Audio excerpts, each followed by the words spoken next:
Bienvenue dans Smart Bourse, votre émission quotidienne sur Bismart for Change. Pour rester à l'écoute des marchés, vous nous suivez tous les jours à 20h30 à la télévision via vos box. Vous nous retrouvez également chaque jour, bien sûr, en replay sur bismart.fr ou encore en podcast sur l'ensemble de vos plateformes préférées. Au sommaire de cette édition ce soir, des marchés qui continuent de vivre au rythme de Donald Trump et de la volatilité qu'il injecte en permanence dans les marchés, justement, à travers notamment la politique tarifaire. On a encore vu ce schéma d'un grand aller-retour entre la menace de taxer les produits européens importés de 50% à partir du 1er juin qui était mise sur la table vendredi soir et ce début de semaine avec une menace qui s'est à nouveau décalée dans le temps puisqu'après un coup de fil entre Donald Trump et Ursula von der Leyen, les choses sont revenues, j'allais dire, sur le calendrier initial, à savoir une trêve sur les tarifs réciproques jusqu'au début du mois de juillet, le temps de mener cette négociation qui s'annonce peut-être plus compliquée que prévu entre les États-Unis et l'Europe. On verra ce qu'en pensent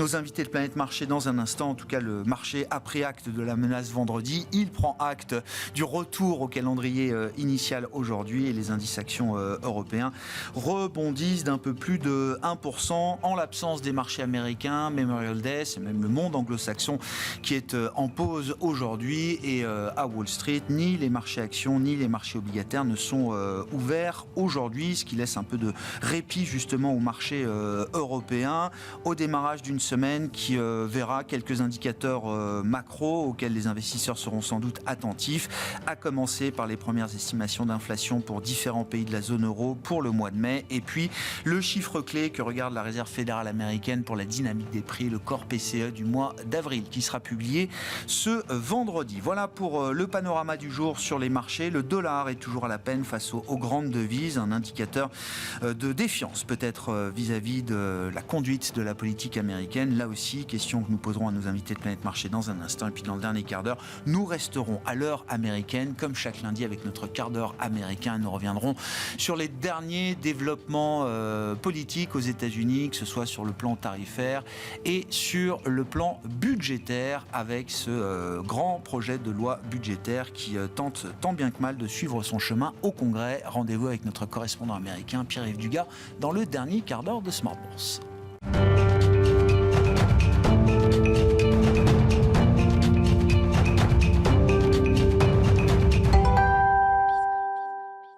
Tendance, mon ami, chaque soir en ouverture de Smart Bourse, nous retrouvons Pauline Gratel qui vous apporte les infos clés du jour sur les marchés. Bonsoir Pauline. Bonsoir. Bon, c'est un schéma auquel les investisseurs s'habituent, même s'il provoque toujours son lot de secousses de marché. Après la menace vendredi, l'heure est au soulagement en ce début de semaine. Oui, c'est encore et toujours Donald Trump qui dicte la tendance. Le président américain avait annoncé vendredi de taxer l'Union européenne de 50% de droits de douane à partir du 1er juin en estimant que les négociations commerciales ne menaient nulle part. Entre-temps, Ursula von der Leyen, la présidente de la Commission européenne, a appelé Donald Trump pour négocier un retour au calendrier initial qui prévoit la suspension des tarifs réciproques jusqu'au 9 juillet, le temps nécessaire, selon elle, pour mener à bien une négociation. Donald Trump a qualifié l'appel de très agréable. Dans ce contexte, les indices européens, effectivement, rebondissent en ce début de semaine. Oui, commençons par la France. Le CAC 40 avait tout de même cédé 1,6% en clôture vendredi après les nouvelles menaces. Aujourd'hui, l'indice parisien regagne plus de 1% au cours de la séance, au-delà de 7800 points, porté par ArcelorMittal en hausse de 4%, et Société Générale, Stellantis, Saint-Gobain et Safran sont tous en hausse de plus de 2,5%. En Allemagne, le DAX gagne plus de 1,5% au cours de la séance et le MIB en Italie gagne plus de 1%. Enfin, aujourd'hui, les indices britanniques et américains sont fermés. Vous citiez Stellantis dans le secteur automobile. Au-delà de Stellantis en particulier, c'est bien l'ensemble de l'industrie et du secteur qu'il faut surveiller aujourd'hui. Oui, hors CAC 40, en France, les équipementiers Valeo et Forvia grimpent de 5%. En Allemagne, Porsche, BMW et Volkswagen sont en hausse d'environ 1%. Les valeurs du luxe en France, globalement très exposées aux États-Unis, sont également dans le vert, tout comme le secteur des semi-conducteurs. ST Microelectronics gagne 2,5%. Un mot des marchés obligataires aujourd'hui, Pauline. Donc les marchés obligataires américains et britanniques sont fermés comme les marchés actions et donc les mouvements sont réduits, limités même. Mais en Europe, le rendement allemand à 10 ans évolue autour de de 2,60%. Le rendement allemand à 2 ans autour de 1,80%. En France, le 10 ans tourne autour de 3,30%. Ailleurs dans le monde, on retiendra le plongeon de BYD aujourd'hui à Hong Kong. Oui, dans un contexte de forte concurrence dans ce secteur, les constructeurs automobiles sont nombreux à baisser drastiquement leurs prix et à proposer des services premium sans frais supplémentaires. Cette baisse des prix a valu une chute de 9% à BYD. Toujours dans le secteur automobile, en Suède, Volvo a annoncé la suppression de 3000 emplois dans le cadre de sa restructuration. Le titre est en hausse de 4%. Et puis un mot du patrimoine des Français pour finir avec les derniers chiffres de la Banque de France, Pauline. Oui, selon ces chiffres, le patrimoine des Français dépasse les 6 300 milliards d'euros, soit 2 fois le PIB annuel français. En 2024, le taux d'épargne reste élevé à 18% du revenu brut disponible, après 16% en 2023. Le pic de ce taux d'épargne, c'était en 2020, au moment du Covid, à 21%. Et le placement préféré des Français reste l'assurance vie. Quel sera le programme de demain sur les marchés ? Les investisseurs prendront connaissance demain de l'inflation française pour le mois de mai en première estimation. Aux États-Unis, la confiance des consommateurs du Conference Board de mai est également attendue. Tendance, mon ami, chaque soir en ouverture de Smart Bourse, Pauline Gratel vous apporte les infos clés du jour sur les marchés.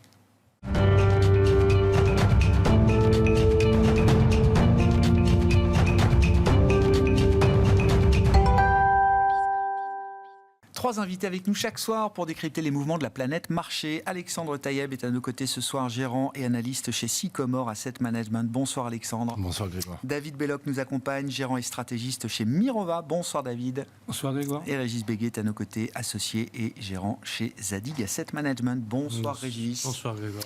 Pourquoi est-ce que le marché réagit encore, Régis ? Non mais, je sais quoi, c'est une pénitence qui incombe aux investisseurs. C'est-à-dire qu'il y a la menace, le rétropédalage. Je crois qu'on connaît bien le schéma de Trump désormais. Néanmoins, ça provoque toujours, au moins à court terme, des secousses de marché. Personne n'imaginait vendredi soir que l'Union européenne allait voir ses produits taxés de 50% au 1er juin. Non, bien sûr. Mais la menace, elle est réelle dans la mesure où elle n'est que décalée dans le temps. C'est-à-dire qu'il a annoncé 50% au 1er juin. Pour l'instant, ça n'est reporté qu'au 9 juillet. Peut-être que ce sera reporté au 9 août, au 9 décembre, ou Dieu sait quoi. Mais il y a quand même une menace. Et concrètement, ça finit par avoir des effets. C'est-à-dire qu'il y a quand même tout un tas de bateaux, de stocks dans des ports, dans des aéroports, qui sont à chaque occasion bloqués dans l'attente des nouveaux tarifs. Et donc, les effets dans l'économie réelle se font sentir. Et à telle enseigne que le marché a reculé de 1,6% vendredi, il ne remonte que de 1% aujourd'hui. Net, ça a quand même un effet donc globalement négatif. Il y a un coût résiduel quand même derrière cette tactique de menace-retraite.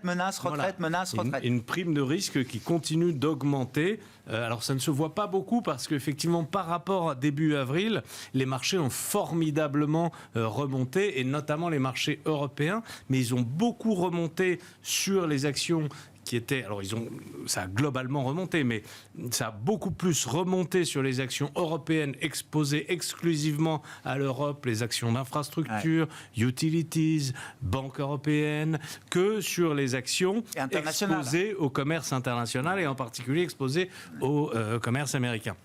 Il faut quand même avoir en tête que le Standard & Poor's et le Nasdaq sont en baisse de plus de 10% en euros depuis le début de l'année. Il y a un effet dollar là-dedans, mais enfin, ils sont quand même en baisse. Alors c'est vrai que nous, de notre point de vue, entre le marché européen qui monte de 8%, 6-8%, et puis le marché zone euro qui est encore plus fort, qui monte de 12%, on se dit, les marchés ont finalement été très tendres avec ce qui s'est passé.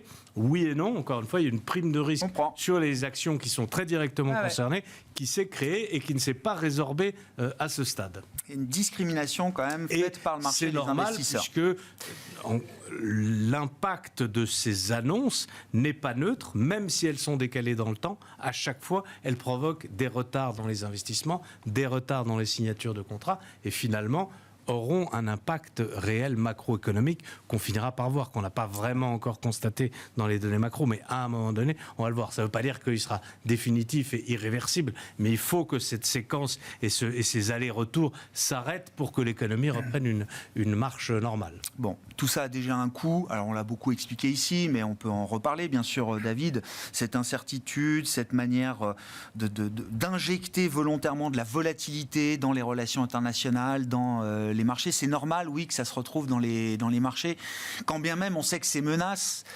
sont avant tout des menaces. Alors, c'est avant tout. Je parle de l'Europe spécifiquement, là aussi. Oui, c'est avant tout des menaces.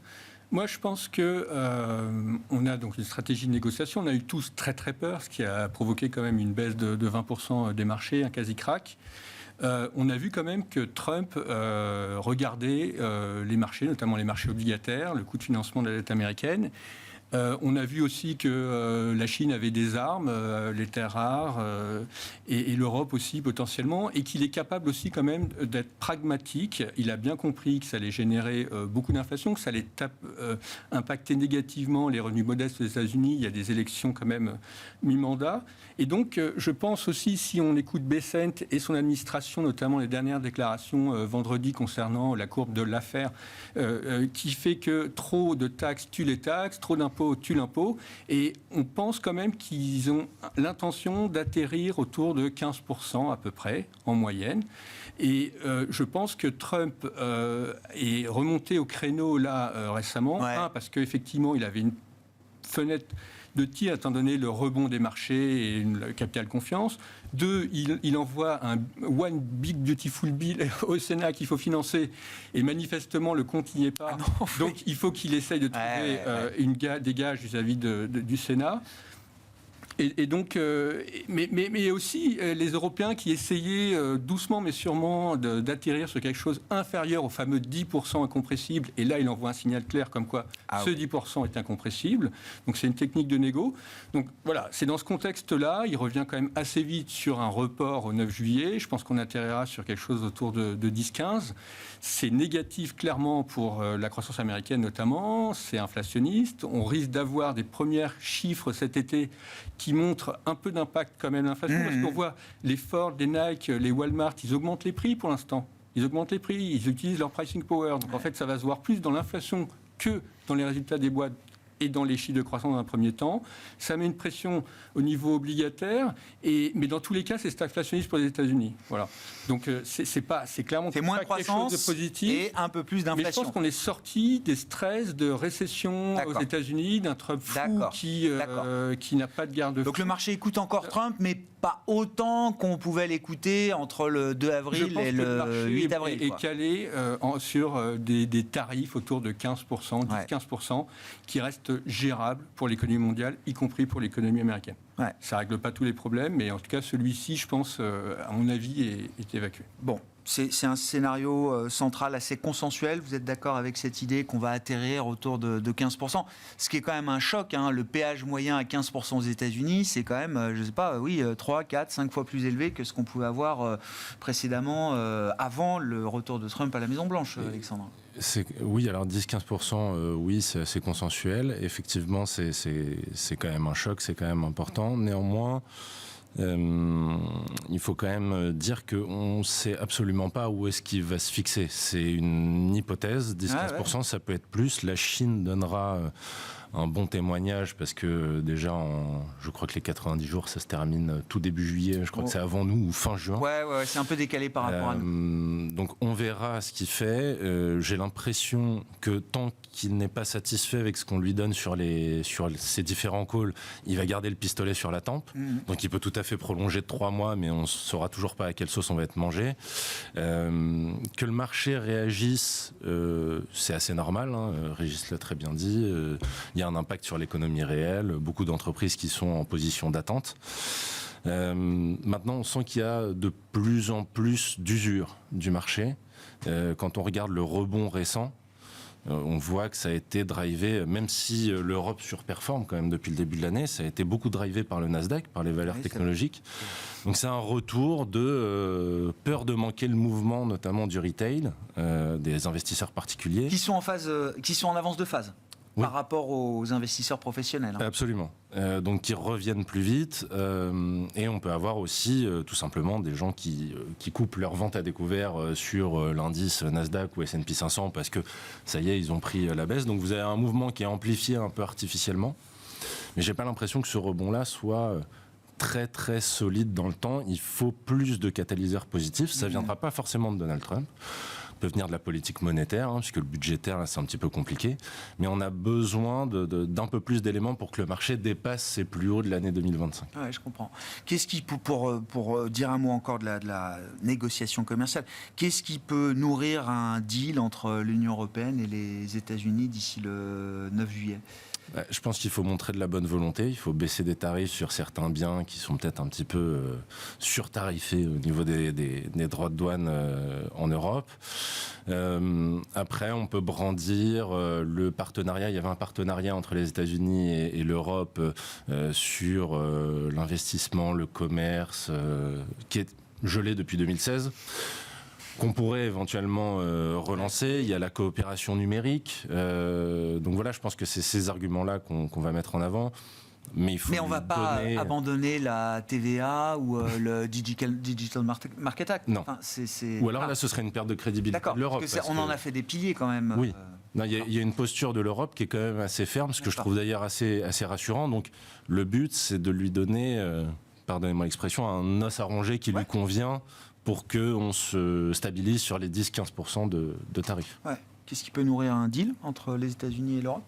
Non, je pense. Qu'est-ce qui peut nourrir un deal entre les États-Unis ? Faire que ça s'arrête le 9 juillet autour de 10, 15, je sais pas, 20%. 20%, c'était les tarifs réciproques qui étaient prévus pour l'Union européenne. D'abord, comme ça a été dit, la peur de Trump, parce que qu'on a vu quand même dans toutes les séquences de Trump depuis le début du mois de janvier ou le courant du mois de janvier, c'est quand même qu'il réagit aussi souvent par peur. Quand, je vous rappelle quand même que quand il a annoncé sa première vague de tarifs, à cette occasion, il a dit les marchés, le Nasdaq est au plus haut grâce à moi, ce qui était un peu bizarre parce qu'il venait de perdre 10%. C'était un peu très, très curieux comme... Et qui nous disait en même temps que c'était l'économie de Joe Biden et que c'était pas la sienne, mais bon.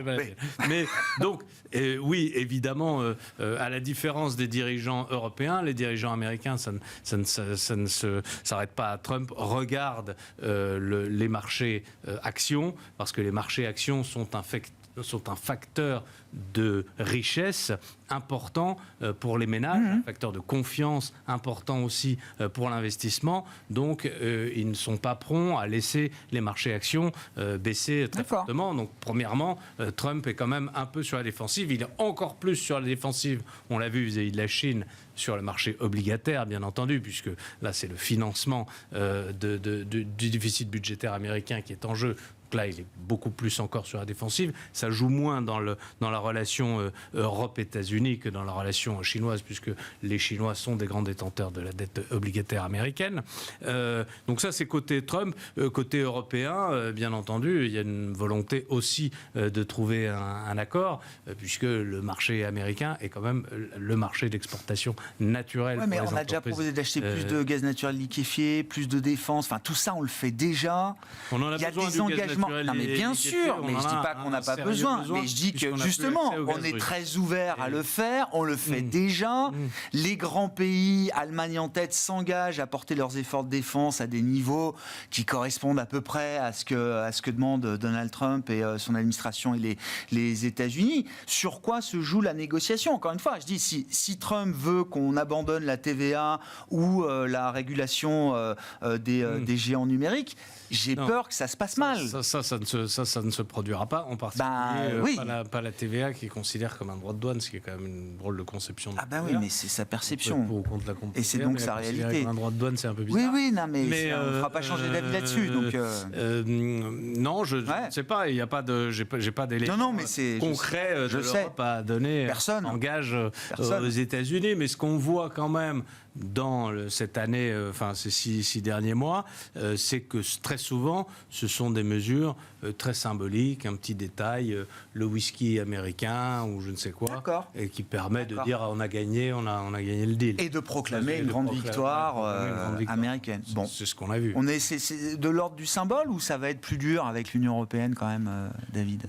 Non, mais je pense qu'il faut lui montrer que c'est pas dans son intérêt, c'est pas dans l'intérêt de ses consommateurs, c'est pas dans l'intérêt de ses électeurs, et qu'il a à perdre à mener de front une guerre commerciale avec l'Europe. On a des moyens de rétention au niveau des services financiers qu'on n'a pas du tout actionnés, au niveau de la technologie, au niveau des marchés publics. Enfin, on a aussi une arme nucléaire. On peut limiter la participation des entreprises américaines, effectivement, sur différents marchés. On a énormément de choses à faire. Après, je pense que alors, les Anglais se sont... Mais là, on rentre dans l'escalade. Désolé, je reviens. Si on commence... Je ne pense pas que ça soit la bonne solution. Là, on entre dans l'escalade. Je ne pense vraiment pas que ce soit la bonne solution. Je pense qu'il faut... s'asseour sur les 10% un peu incompressibles, montrer effectivement au niveau de l'armement, du gaz naturel, de l'achat de puces électroniques. Je pense qu'il y a une chose pour laquelle il peut être extrêmement regardant et intéressé, c'est si on lui montre qu'on est prêt à moins coopérer avec les Chinois et à accompagner sa politique de découplage, Chine, en termes de technologie, de découplage stratégique. Pas un découplage total, c'est un découplage stratégique. Et comme dans le même temps, les Chinois sont l'air d'être quand même assez agressifs vis-à-vis de l'Europe pour imposer leurs produits, pour refuser les barrières douanières qu'on commence à leur imposer, nous aussi, par rapport à certains produits. Je pense que là, il y a une petite fenêtre de sortie sans accorder forcément trop de choses pour le calmer. Mais le vrai sujet, je pense, c'est de vendre l'Europe comme un pôle stabilité avec une BCE qui a pris son indépendance, là on l'a vu clairement, et qui va continuer à le faire. Donc on a besoin de s'endetter, notamment l'Allemagne, 1000 milliards quand même, donc on a besoin de créanciers. Donc il faut, dans cette guerre monétaire, en fait, c'est une guerre commerciale, mais c'est une guerre monétaire, qu'on arrive à la fois créer des deals avec le Canada, l'Australie, certains pays d'Asie, etc., et dans le même temps à attirer ces capitaux étrangers pour financer notre transition, pour financer notre indépendance et notre autonomie stratégique. Bon. Et ça, donc là, il faut une volonté politique forte, mais je pense que ça serait la façon intelligente de gérer le moment, en fait. En renforçant l'euro, en mettant la parité euro-dollar à 1,20, qui est la parité dont tout le monde estime qu'elle est la parité fer, c'est la fin de la guerre commerciale avec les États-Unis. S'il voit l'euro-dollar à 1,20, alors il y a ça aussi. Pour lui, les choses sont rééquilibrées. Alors, il y a ça aussi, effectivement. Il y a l'effet de devise qui joue. Ça, c'est 1,30, si vous voulez. Alors, après, 1,20, ça peut finir par faire un peu mal à certains de nos exportateurs, quand même. Oui, mais c'est ce qu'il veut. Plus dollars, je crois qu'il regarde aussi beaucoup de taux de change, en fait. Il y a une chose aussi dont on ne parle pas, mais qui est hallucinante. C'est-à-dire que 20% de tarifs, même si on prend les tarifs réciproques, 20% de tarifs, on les compense avec 2% de baisse de commerce intra-zone. Ah oui. C'est-à-dire qu'en fait, il faut tout simplement davantage intégrer l'Europe, davantage au niveau des réglementations ou autres, faire en sorte qu'on puisse se vendre des services et des produits, y compris des produits manufacturés. Et on est quand même 450 millions de consommateurs. On a un marché financier, je pense, qui peut être liquide et profond. Et je pense que là, il faut qu'on fasse des choses côté européen. Bon. Donald Trump demande une meilleure intégration de l'Europe. C'est comme ça qu'on arrivera à mettre une parité de change qui lui convienne. Non, mais la question du change, elle est là, elle est un peu latente. On l'évoque avec, évidemment, le plan de Stephen Maran, etc. Voilà. Mais les Japonais, visiblement, estiment que c'est peut-être un sujet qui sera discuté dans les prochains rounds de négociations. La Corée du Sud, on a vu ce qui s'est passé sur le dollar taïwanais. Le marché est très sensible aussi à cette question du change, derrière la question de la négociation commerciale. Oui, enfin, remonter les grandes devises par rapport au dollar, Trump, il fait ça très bien tout seul, finalement, parce qu'il y a cette espèce de trade sell America qui s'est mis en place. Et donc, on voit que même quand il efface les tarifs ou quand il fait une pause, le dollar reprend pas du tout confiance de quelque façon que ce soit. Donc, bon, la Fed n'est pas pressée de baisser ses taux, donc c'est pas ça qui va faire baisser le dollar. Mais lui, tant qu'il continue sur sa lancée, il n'y a pas de raison que le dollar remonte. Donc nous, en Europe, je ne crois pas qu'on ait grand-chose à faire pour faire remonter l'euro. Au contraire, je dirais même que... Il faut le laisser massacrer le dollar, quoi. Oui, c'est ça. Non, mais il faut le laisser faire sa politique. Il se débrouille très bien tout seul sur le massacre du dollar. Malheureusement, attention que ce ne soit pas un mouvement, j'allais dire, irréversible. Parce que là, on peut se poser des questions sur le dollar valeur refuge, les treasuries valeur refuge. C'est un petit bruit de marché qui commence à arriver. Donc voilà, il faudrait que ce soit un effet tactique de court terme plus que durable, je pense. Payssen, tu as eu cette phrase magnifique vendredi. Évidemment, personne n'imagine qu'il y croit. C'est pas le dollar qui baisse, ce sont les autres devises qui montent. Oui. Alors que quand on regarde l'indice dollar, on voit bien quand même que c'est le dollar qui baisse de près de 9% d'ailleurs depuis le début de l'année, je crois. Avant même de savoir si c'est structurel ou pas, ça peut poser des problèmes de marché. Et là, je voudrais qu'on revienne aussi quelques instants sur ce qui se passe au Japon en ce moment. Est-ce qu'il y a une pression haussière qui s'exerce sur le yen aujourd'hui? Est-ce que ça peut ramener des troubles de marché comme ceux qu'on a vus au début du mois d'août 2024? Les taux très longs japonais commencent à atteindre des niveaux effectivement assez historiques. La courbe se pontifie beaucoup plus que d'autres encore. Oui. Bon, c'est un équilibre compliqué, et pour le système japonais et pour l'ensemble du système monétaire mondial. Il faudrait effectivement qu'au moins en termes de discours, la Banque centrale japonaise change un peu son fusil d'épaule sur les remontées de taux, sur le côté restrictif de sa politique monétaire, puisque bon, il y a eu 30 ans qu'elle fera plus rien de politique accommodante. Qu'elle se mette en pause, qu'elle dise le mot pause. Tout explicitement. Simplement. Explicitement. Ouais. Et qu'on n'ait pas à chaque réunion la question de savoir est-ce que la BOJ va encore monter ses taux? Absolument. Parce que là, effectivement, il y a le risque du fameux carry trade que les Japonais en fait rapatrient leurs capitaux parce que 3% sur le 30 ans, c'est pas si mal pour un investisseur japonais dans sa monnaie locale. Donc, et en plus, le yen monte. Donc c'est très bien. Voilà, c'est pour un investisseur qui non seulement n'a pas connu de rendement, mais a connu une perte en capital d'année en année sur ses obligations, sachant que les Japonais sont particulièrement patriotes, on peut avoir un risque de rapatriement des capitaux. Donc là, la Banque centrale japonaise, je pense, doit dire quelque chose. Ouais. Sur la situation japonaise, David? Japonaise et plus généralement, moi je pense qu'on a de plus en plus de dettes et de plus en plus de financement domestique de ces dettes. Donc les Japonais ont financé... parce qu'ils n'avaient pas de rémunération, la dette américaine, la dette française, la dette européenne. Maintenant, ils commencent à avoir de la croissance, de l'inflation, des taux attractifs, ils vont financer leurs dettes. Donc, et on est prêt à ça, nous? Donc les Américains, je pense que là, il y a une loi qui devrait passer. En plus, là, pour le coup, la Fed et Trump semblent être sur le même longueur d'onde. Concernant la déréglementation financière, ça veut dire quoi? Ça veut dire qu'on va laisser les banques américaines elles ont un ratio de levier en fait pour prêter à l'économie. Suite à la crise de 2008, on les a restreintes. Là maintenant, on va ne plus considérer les treasuries comme quelque chose de risqué. Et donc elles vont mécaniquement à 5% si les taux montent un petit peu et qu'il y a ce point d'entrée, se positionner potentiellement comme des acheteurs en dernier ressort, comme l'aurait fait la Fed dans le cas d'un quantitative easing. C'est tout à fait envisageable. Là, il y a une puissance de frappe monumentale côté américain, qui est d'ailleurs une des raisons pour lesquelles... Donc on va libérer la capacité des banques américaines à acheter des treasuries. À acheter des treasuries. Voilà. Je pense que c'est vraiment dans les tuyaux et je pense que ça va vraiment se faire. Michel Bowman qui a été... Donc on trouve un nouvel acheteur. Pour faire ça, c'est un nouvel acheteur. Voilà. Donc, et demain... peut-être qu'aussi en Europe, on va encourager davantage les épargnants à financer nos transitions, nos dettes, etc. Donc en fait, je pense que c'est un mouvement un peu général. Alors effectivement, quand ça va trop vite, trop fort, il y a des mouvements spéculatifs. On le voit avec le carry trade. Il ne faut pas qu'on ait ce qu'on a connu l'été dernier, parce que là, ça peut nous faire un été un peu compliqué. À suivre de très près. Mais je pense que c'est le... Et ça va de pair aussi un petit peu avec la démondialisation des c'est un mouvement global. La redomestication, je ne sais pas si ça se dit, de la dette. Et on voit que finalement l'Italie et le Japon ont une dette absolument phénoménale et n'ont jamais fait défaut sur leur dette. Voilà. Donc c'est possible. Oui. Ça provoque parfois des petits moments d'inquiétude quand même. Ces niveaux de dette en Italie, au Japon, c'est des pays qui se sont retrouvés aussi à un moment... Pour continuer très très rapidement sur le sujet, on a quand même très très clairement une explosion de la dette mondiale. Donc en fait, même c'est 36 000 milliards aux États-Unis, 100 000 dollars quand même par foyer américain.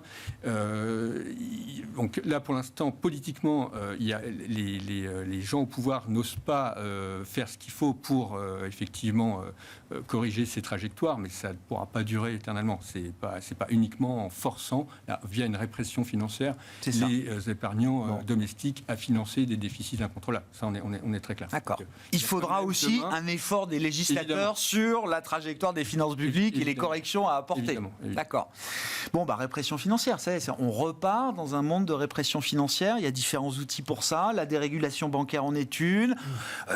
Du côté des banques centrales, on peut réfléchir à des instruments de contrôle de courbe des taux également. Le Japon s'y est engagé à un moment, l'Australie, d'autres. Enfin voilà, on revient vite à quelque chose qu'on pensait avoir laissé derrière nous quand même. Oui, sauf que l'expression que vous utilisez, répression financière, dans le cas des banques, c'est plutôt l'inverse. Oui, d'accord. C'est plutôt une libération financière. Un chemin inverse à celui qui a été fait effectivement depuis 2008, mais qui a été fait mollement quand même globalement aux États-Unis. L'idée, c'est quand même de les pousser à acheter des treasuries, quoi. Oui, mais donc de leverager leur bilan et donc forcément de faire exactement l'inverse de ce qu'on les a contraints à faire depuis, encore une fois, 17 ans, avec une amplification du phénomène en Europe à partir de 2011 et à partir de la crise européenne de 2011, où on a véritablement inventé de nouveaux instruments de sécurisation, les AT1, etc. On a empilé des couches de régulation et qui ont contraint énormément les banques à réduire leur bilan et à réduire leurs octrois de crédit, ce qui a eu probablement d'ailleurs des effets récessionnistes en Europe qui sont difficiles à mesurer, mais enfin globalement on a resserré le crédit. Et là, ce dont on parle, c'est plutôt de faire exactement le contraire, dans effectivement une relocalisation de la dette qui n'est pas totalement absurde, parce que si on prend l'exemple du Japon, ce qui a effectivement fait la force du Japon et permis au Japon d'avoir à la fois une dette très importante et de ne jamais être menacé, c'est que cette dette n'était pas détenue par des mains étrangères qui peuvent, le cas échéant, en dehors de motivations politiques ou géopolitiques, être fragiles pour tout un tas d'autres raisons qui sont endogènes, qui sont liées au commerce, qui sont liées à leur propre dette, etc. etc. Et le fait que la dette soit auto-détenue est quand même un facteur de stabilité et de solidité pour le financement. Bon. Donc oui, répression financière, ça veut dire, quand on a cette idée en tête, que les parties longues de courbe de taux restent quand même sous contrôle. On voit beaucoup de volatilité, 5,15 sur le 30 ans américain, on ne sait pas trop dans quel sens ça va. Enfin, je veux dire, c'est des niveaux de marché qui nous disent quoi de l'état d'esprit des investisseurs obligataires aujourd'hui. Le marché obligataire est inquiet globalement sur les États-Unis. Personne ne veut toucher ces parties très longues de courbe là. Non. Mais c'est très bien si les banques s'y mettent. Je pense que prêter en dernier ressort, c'est toujours une bonne chose. Je ne suis pas sûr que ce soit la solution. Alors, je parle à court terme. Là, en juillet, on a quand même la discussion sur le plafond de la dette. On a une One Big Beautiful Bill en cours qui, je l'espère, sera quand même fortement révisé par le Sénat, ou du moins il va demander une révision en profondeur du texte, parce que 3 000 milliards de dettes en plus sur les 10 prochaines années, ce sera trop. Et en l'état, oui, ce ne serait pas compatible. Enfin, je veux dire, les taux n'auraient pas fini de monter si la loi passait en l'état. Alors oui, si elle passe en l'état, à mon sens, on va à 6. Mais d'accord. Non, mais c'est pour avoir un peu les ordres de grandeur, quoi, de ce que ça représente. Après, sur les dernières émissions primaires, je me demande si les banques sont pas présentes quelque part, parce que ça s'est relativement bien passé, même si par rapport à l'historique c'était assez compliqué. Globalement c'est passé, mais je vois pas aujourd'hui qui, à part les banques, peut acheter de la dette américaine. Le rendement est intéressant, mais on va peut-être attendre que l'orage passe un petit peu. Je serais pas surpris d'avoir des taux 10 ans à 5, donc j'ai pas envie d'acheter tout de suite, de me lancer à corps perdu sur la dette américaine. Donc là, oui, j'attendrai ces discussions. Il y a des républicains qui sont plutôt réticents aujourd'hui à la politique de Trump. La majorité au Sénat, elle est serrée. Donc on va voir toutes les discussions sur la dette. Et même s'il ne la passe pas, j'ai envie de dire, au final, celui qui va payer, c'est quand même le ménage américain, quoi. S'il ne la passe pas, il n'y a pas tellement de catalyseurs aujourd'hui pour le marché action américain. Donc Ça ne va pas faire grand-chose sur les actions. S'il la passe, il va y avoir un stress sur les taux, ça va peut-être avoir un impact sur le marché action aussi. Donc plus de déficit dans ce cas-là, ce ne serait pas forcément si bullish action que ça, quoi.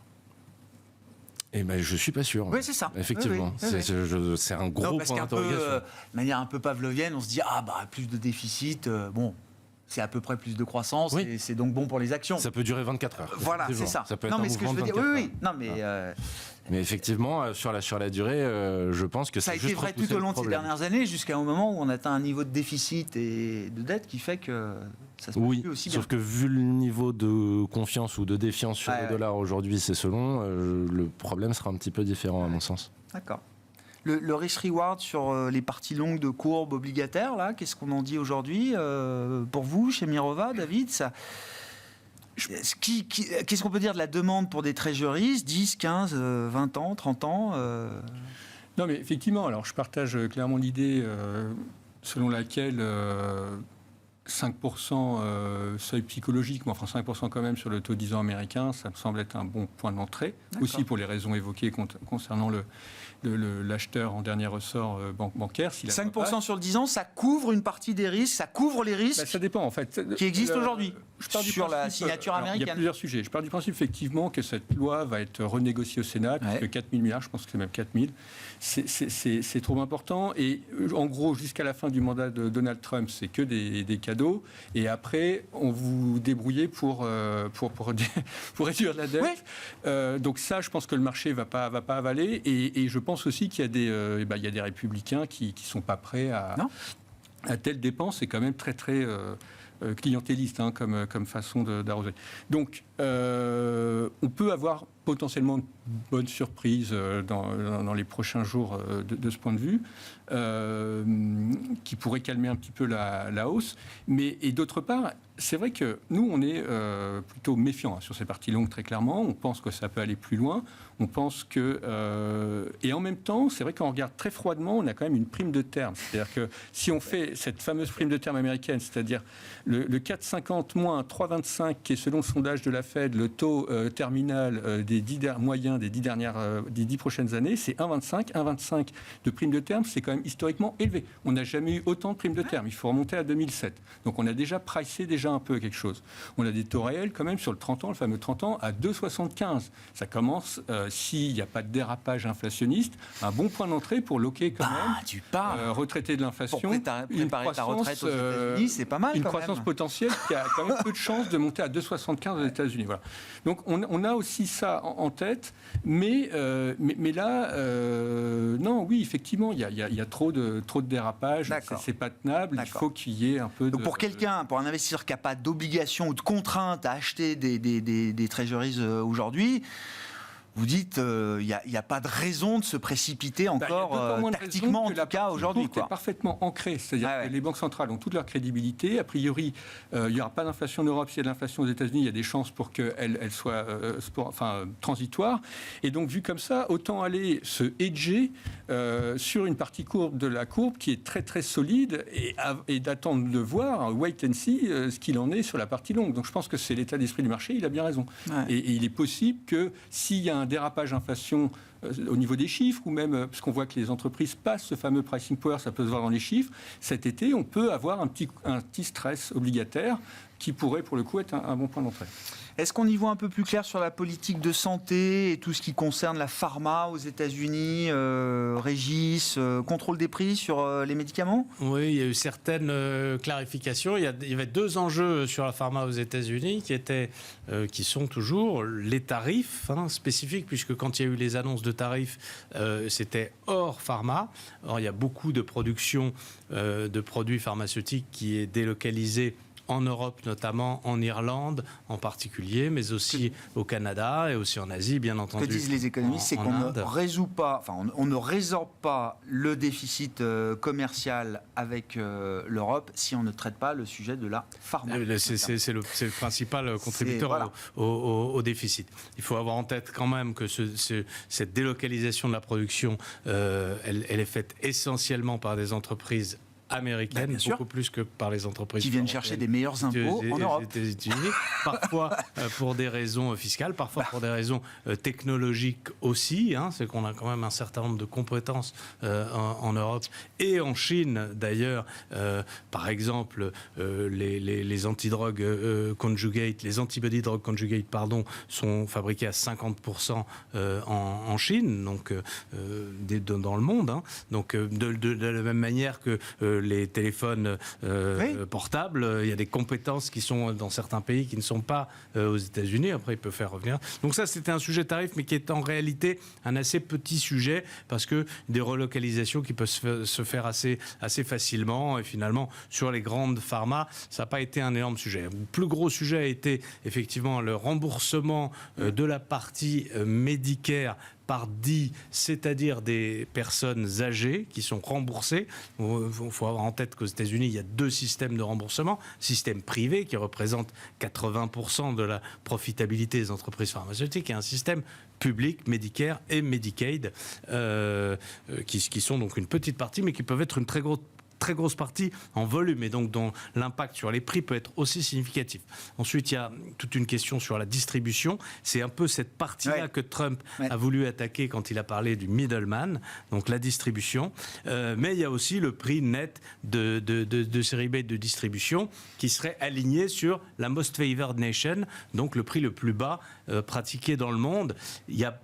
C'est donc annoncé, mais il y a peu de clarté encore sur l'impact réel, parce qu'on ne sait pas si ce prix... D'abord, il y a des pays qui seront exclus, pays extrêmement pauvres. Ensuite, on ne sait pas si ce prix le plus bas, il est ajusté du GDP par habitant, ce qui modifie les choses. Bon. Et ensuite, on ne sait pas, liste produit par produit, quelle molécule, est-ce que ce seraient les 20 plus chers, les 50, etc. Donc ça reste une très grande zone de flou, mais là aussi, l'annonce a été faite.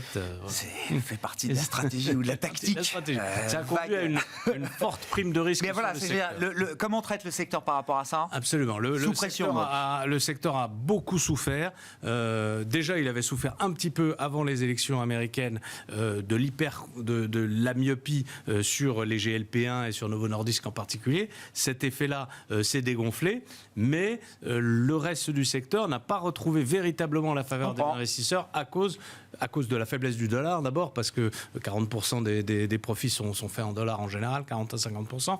Ensuite, à cause des tarifs, et ensuite, surtout, à cause de ce qu'on appelle le MFM, donc Most Favored Nation, qui est vraiment le point d'interrogation. Aujourd'hui, le secteur est à des niveaux qui sont particulièrement attrayant d'un point de vue historique et d'un point de vue relatif au reste du marché. Donc il y a une fenêtre, ça a ouvert une fenêtre à mon sens intéressante d'investissement. D'opportunités de valorisation. Absolument. Bon, on verra comment le marché effectivement franchit ce mur des craintes au fur et à mesure. En termes d'investissement, là, qu'est-ce qui guide la logique chez vous, chez Sycomore Asset Management Où est-ce qu'on a envie d'être ? Comment est-ce qu'on a envie d'être positionné ? Plusieurs éléments avec tout ce dont on a traité sur les États-Unis, le dollar, on n'a pas parlé forcément, mais le baril est faible, peut aller plus bas.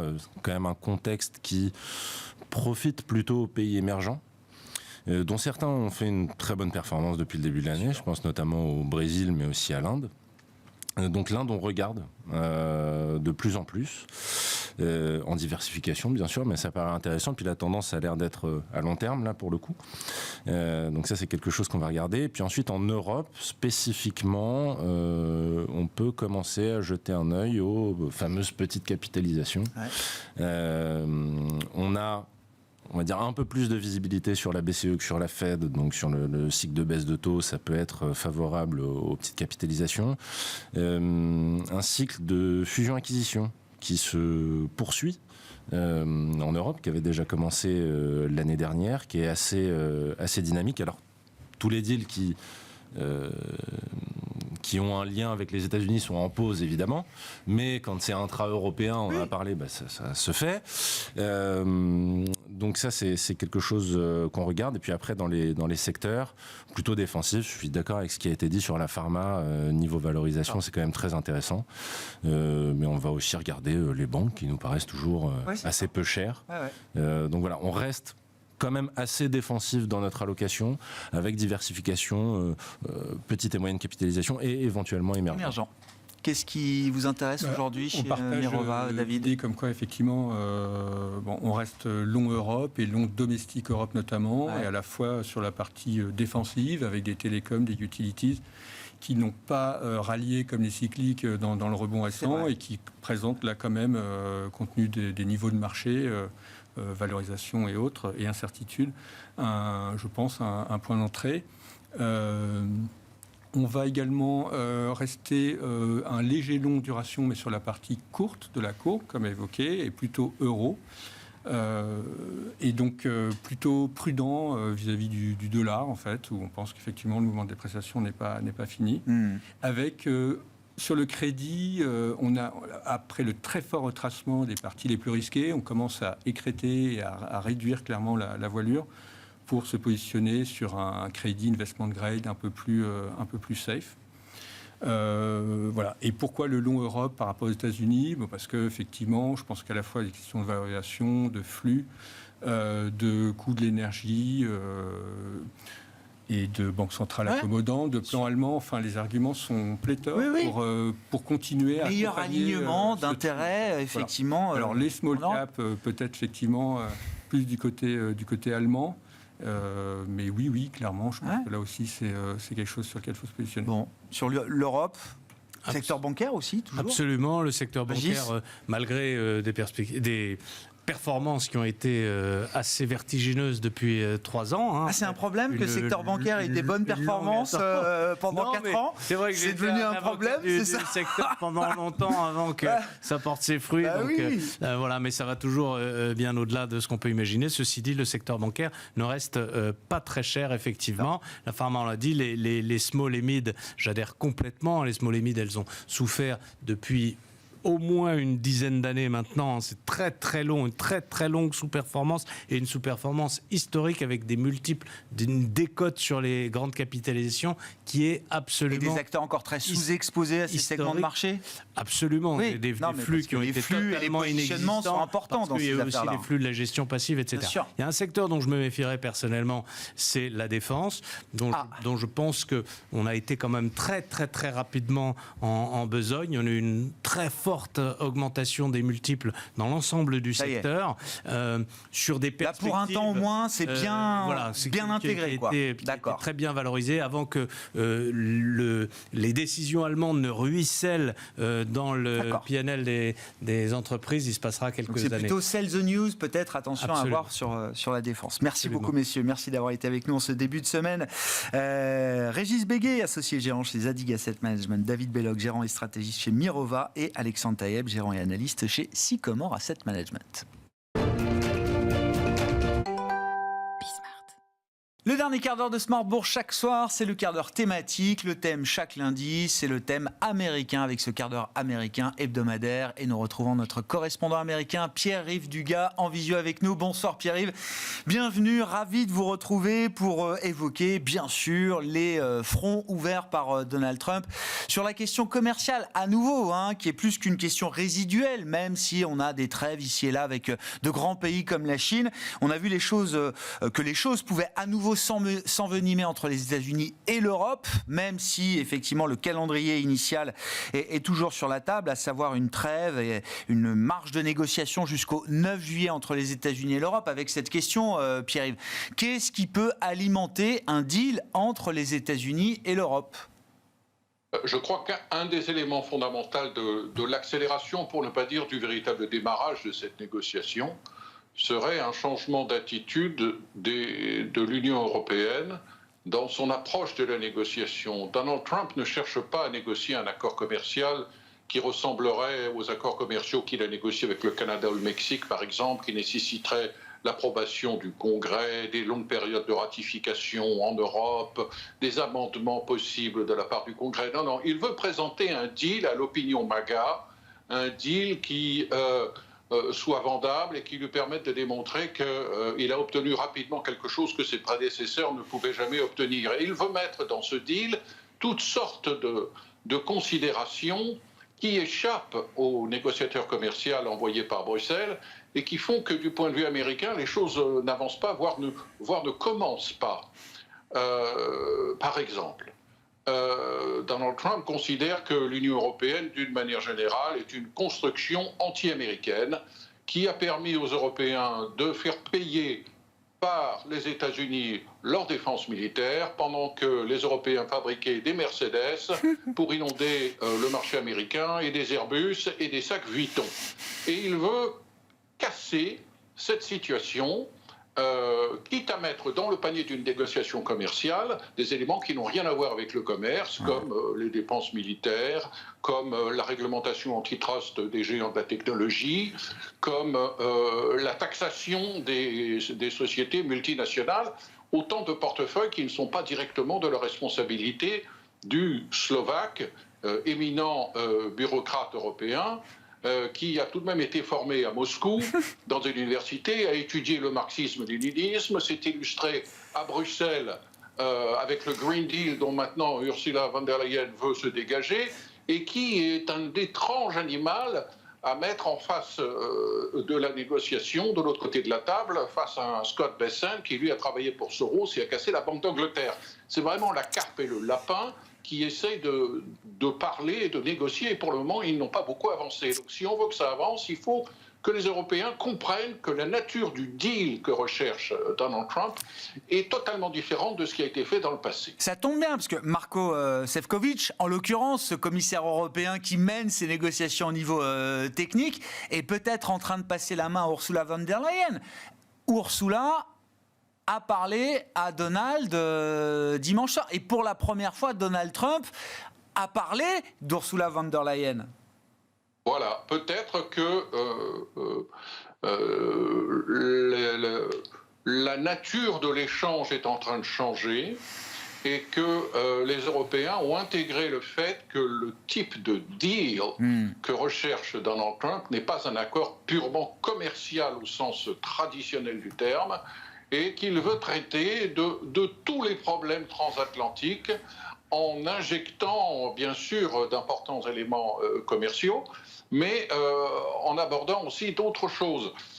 Un point essentiel qui agace énormément le Trésor américain et la Maison-Blanche, c'est la réticence des Européens de discuter avec les États-Unis, de faire front commun contre la Chine. Ouais. Il y a eu des ouvertures de la part de Bruxelles sur ce thème, mais elles sont extrêmement faibles. On note d'ailleurs que le négociateur commercial européen va rencontrer son homologue chinois dans quelques jours. Les Américains voudraient qu'il y ait un front commun et que les Européens disent « nous ne laissons plus rentrer les automobiles chinoises, électriques ou pas électriques, nous allons suivre les États-Unis sur toutes nos restrictions d'exportation ». Pour le moment, les Européens ont peur de pratiquer ce genre de choses. Je notais par exemple, en allant consulter la liste des compétences du commissaire européen, qu'il figure encore le mot OMC. Les Européens s'accrochent à cette idée que l'OMC va édicter des règles du commerce international. L'OMC n'existe plus déjà dans la tête de Donald Trump. Les Américains veulent autre chose. Si on en vient au sujet budgétaire, Pierre-Yves, là, juste avant vous dans l'émission, un des gérants, on évoquait évidemment la grande et belle loi budgétaire voulue par Donald Trump qui a passé l'épreuve de la Chambre des représentants en générant peut-être, 4 000 milliards de déficit au bas mot. Le gérant me disait, si la loi est validée en tant que telle par Donald Trump, si elle passe le Sénat sous cette forme-là, les taux, c'est pas à 5% qu'on verra sur le 30 ans, c'est 6% peut-être au minimum. Donc il va se passer quelque chose au Sénat, forcément, Pierre-Yves. Alors la marge de manœuvre des Républicains est faible, elle existe, mais elle est faible. Les Républicains sont doublement divisés. Ils sont divisés au sein de la Chambre haute. Ils ont 53 sièges. Les démocrates en ont 47. Je vérifie, c'est bien ça. Le type de procédure qui est employée pour les Républicains pour faire passer cette loi qui fait 1100 pages est une procédure qui, en gros, interdit aux démocrates de voter en sa faveur. Donc, il n'y a que des sénateurs républicains qui peuvent voter. Donc les défections ne peuvent être que minimes. Ça, c'est la première partie de la division des Républicains. Il y a au sein du Sénat des Républicains qui pensent que la loi est trop dispendieuse, que la loi ne réduit pas suffisamment les dépenses, que la loi aggrave trop le déficit budgétaire.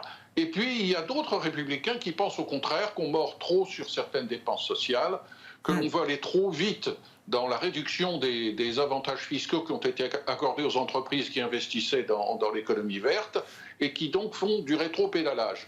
De l'autre côté, deuxième division des Républicains, c'est que si les sénateurs républicains rognent trop certains éléments de cette loi, de l'autre côté, à la Chambre des représentants, eh bien, leurs collègues républicains ne vont pas les suivre.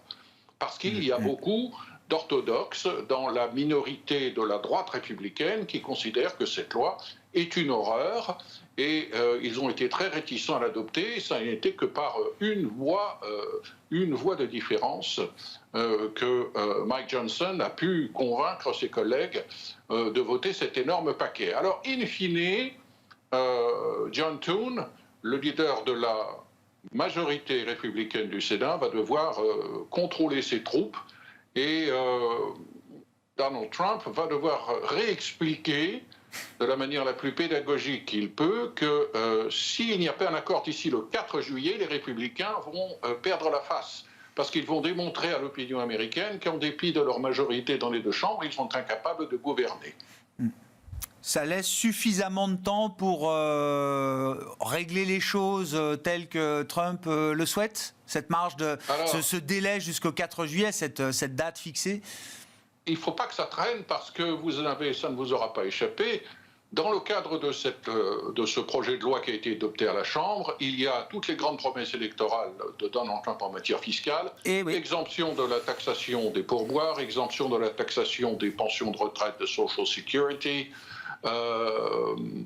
toutes sortes d'augmentation des dépenses militaires, augmentation des dépenses pour le contrôle de la frontière, etc. Mais ces choses-là sont délicates du point de vue républicain. Et puis, il y a dans le paquet le relèvement du plafond de la dette. Bien sûr. Donc, si les sénateurs traînent à s'entendre sur une nouvelle version de cette loi, le compte à rebours du plafond de la dette qui est enclenché risque de poser problème. Scott Bessent, le secrétaire au Trésor, l'a bien dit, il faut que l'histoire du plafond de la dette soit réglée mi-juillet, parce qu'on s'attend à ce que fin juillet, début août, le Trésor ne soit plus en mesure de faire face à ses obligations s'il n'augmente pas ses encours de dette. Donc, double compte à rebours enclenché. Donald Trump a fixé la date du 4 juillet, la fête nationale, et il y a la date du mi-juillet pour le relèvement du plafond de la dette, sauf si ce plafond fait toujours partie de ce paquet de 1100 pages. Et au milieu de tout ça, un accord commercial avec l'Union européenne, un deal, comme vous dites. Pierre-Yves, tous les enjeux convergent début juillet, effectivement, côté américain. Merci beaucoup, Pierre-Yves. Pierre-Yves Dugas avec nous chaque lundi dans Smart Bourse pour ce quart d'heure américain que vous retrouvez également en replay sur bismart.fr ou encore en podcast sur l'ensemble de vos plateformes préférées.